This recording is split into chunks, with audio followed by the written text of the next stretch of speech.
Actually যেটা হয়ে থাকে, ও ছোটোর থেকে যে মালিকের কাছে বড়, তিনি তো তাকে রাস্তায় ছেড়ে দিয়ে গেছে, কিন্তু ওরা তো সেটা বোঝে না, না?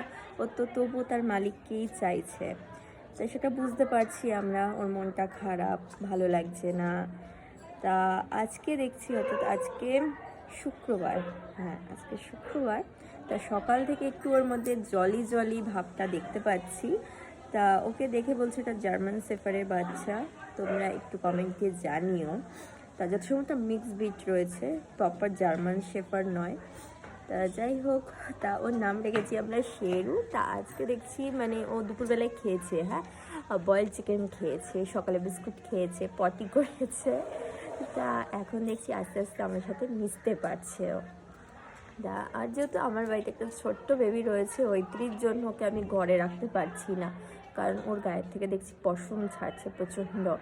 তা তোমাদের দাদাভাইকে বলেছি যে ওর আগে ভ্যাকসিনেশন করাও, তারপর একদিন ওকে স্নান করাবে, ভালো যেদিন রোদ ঝলমলে দিন থাকবে সেদিন স্নান করিয়ে তারপরে আমি ওকে ঘরে তুলবো। নয়তো ছাদ আছে আমাদের, খোলামেলা ছাদ, তারপর নিচে সিঁড়ির নিচেও অনেকটা জায়গা আছে, তুমি সেখানেই ওকে রাখো।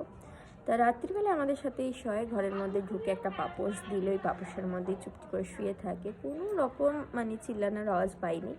কিন্তু এই বিকেলবেলায়, এখন এই যে 4:30 পৌনে 5টা মতন বাজে, তোমাদের দাদাভাই গেছে দোকানে।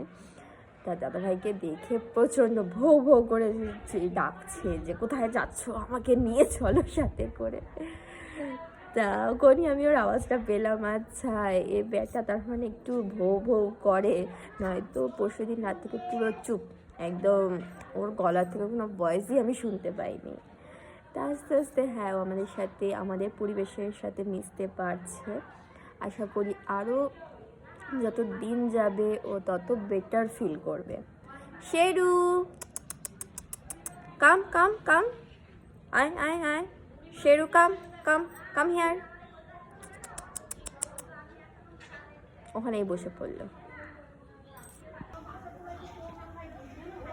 শেরু।